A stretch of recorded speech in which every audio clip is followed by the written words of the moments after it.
Hello everyone, and welcome to the channel. If it's your first time, if you're a returning visitor, welcome back. Today I have on the bench another Atari Lynx II. This one has actually come to me as being dead, no power. Hence the sticker. Don't know if you can see that, but it's basically dead. It does look like it may have some corrosion issues, certainly a couple of rusty screws and things like that. I do have a few of these that I need to work on. One you've seen in a previous video, that one is dead. Tried a number of things to bring it back to life, but it's just not seeing any power across it. I think the Susie gone in that one. I might revisit that again at a later time. I have no idea what the main issues are with this one. It could just be that it needs recapping and cleaning. We'll know a bit more when we get it open. I won't bore you with how to open these. I will just... Okay, so let's have a look, shall we?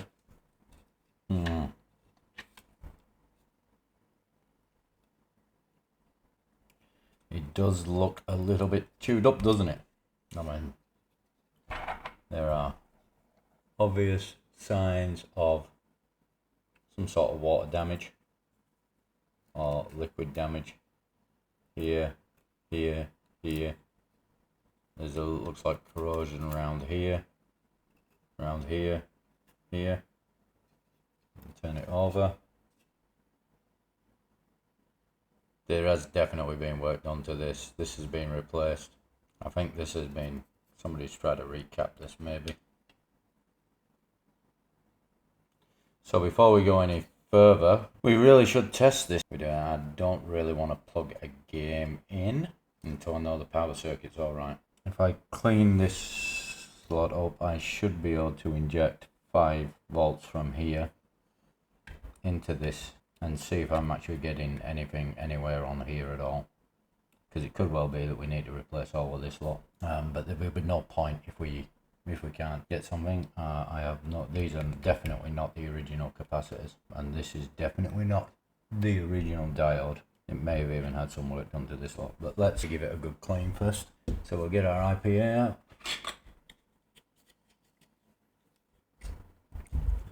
I will grab something to clean this on. There we go. And we'll give this a bit of a clean up and see what happens here.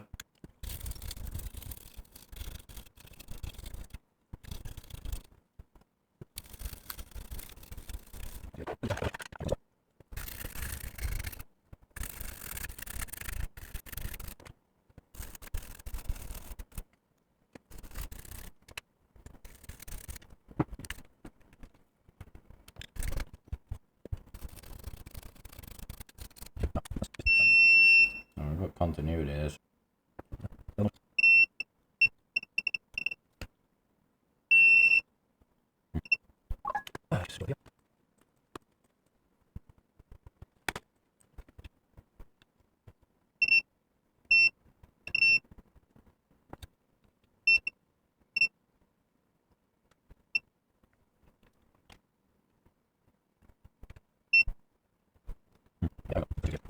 Definitely issues in the power circuit. I think what I'll do first is see if I can get this shield off. If I can. So I can get this off, and I can see what I'm doing. Doesn't look like that's ever been taken off, but you never know, you look, do you? Okay, let's see if we can get that done.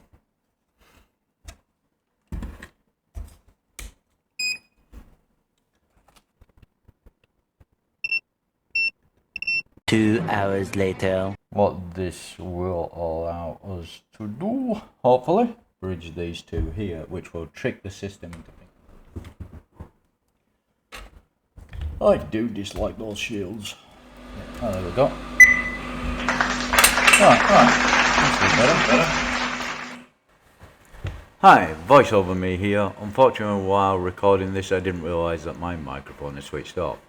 So now that we've got this under the microscope, you can see that there's still a fair bit of corrosion and a lot of grime still on this board, which I will very shortly clean up The aim here is to bridge pin 31 and 34, which tells the system that there is cartridge installed when there isn't, and this allows the system to boot. One of the unique things about these older game systems is they will not boot without a cartridge. It makes the connections between those pins. I will fast forward through the rest of this.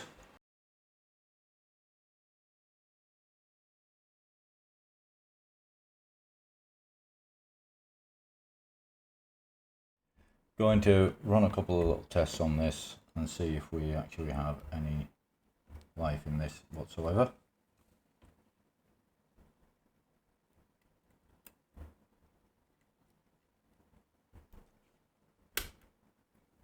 I'm going to put my meter on volts DC. So I've got 5 volts running into it at 1 amp. Yeah, so I have 5 volts running into it at 1 amp. And what I'm going to attempt to do, and stop knocking everything over, is trick the system into believing it's had the power switch tripped. Should be able to look at TP17 and connect that to 18, wherever that is. Should be up here somewhere. There. Ooh. Let's take a closer look at that. As you can see, we have quite a nasty short next to the high voltage connected to this main screen. Well, that didn't work. Don't know if you saw that. We have a definite issue down here.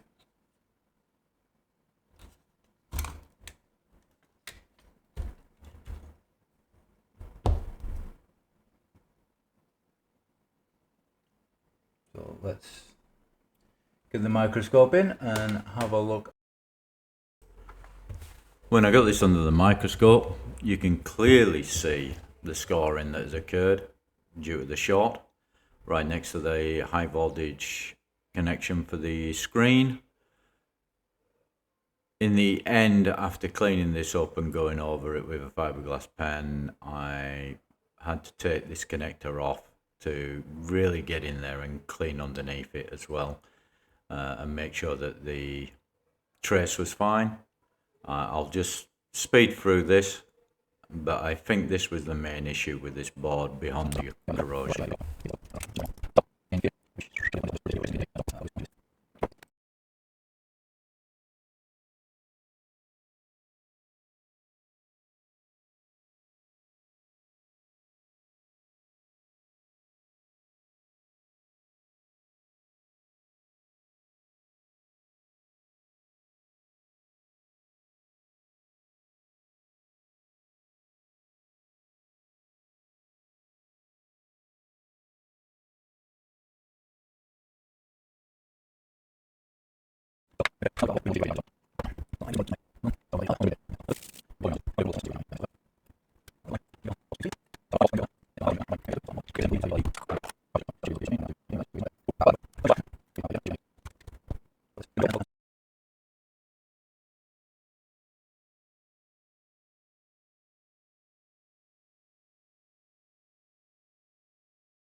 clean that up. So we got rid of that corrosion on there.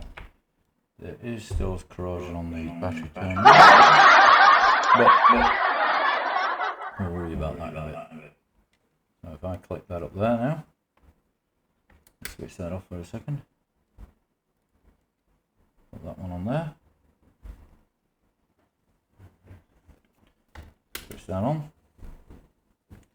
I just want to keep an eye on this area down here and make sure that it doesn't spark again.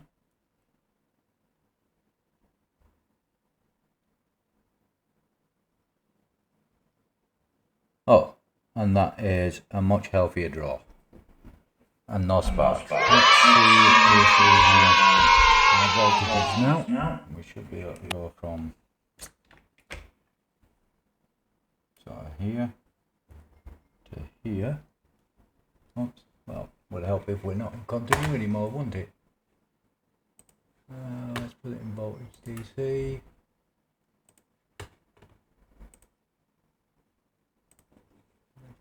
And what I want to see is about 4.8 volts going to here, from here. 3.5.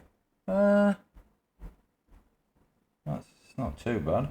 I think we might just be getting a bad connection. Okay, let's just clean that connection up first. Power that off.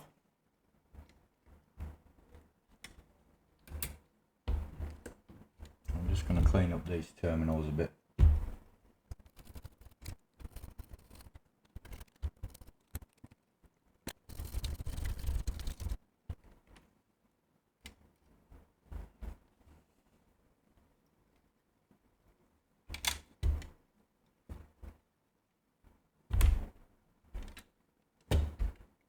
Five volts, not drawing anything at the moment, so I'm just going to short these two pins here, this one here, and this one here, and yep, we have a draw, and I want to check the voltage between there and there.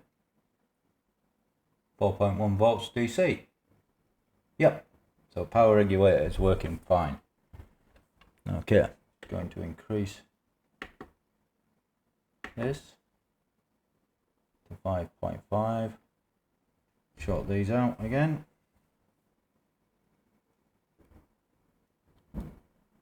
Yep. And measure that again. 4.6, which is close enough. Disconnect that. And I'm going to increase this to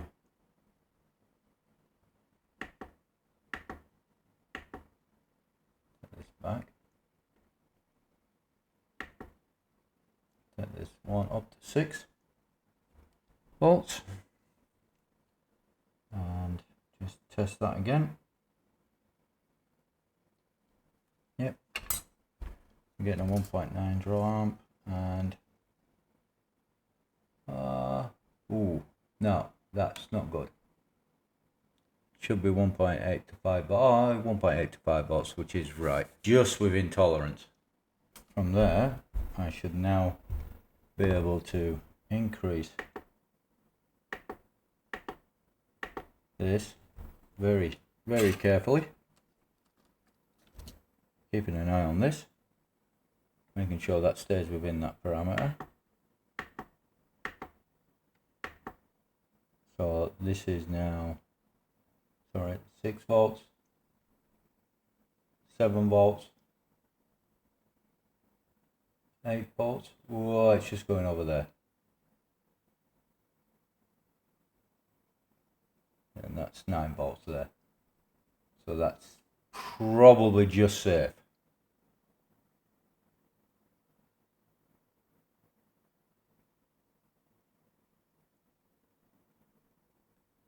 Yeah, I still probably change it out, but okay. So that's alright now. That looks like it's booting. It appears to be booting. What I can do now, I do have a clean power. Now that we've got this power system stabilised, I think we'll call it a do here, and in part 2 I'll install the Retro 6 clean power. If you enjoyed this, please like and subscribe, and I will see you next time.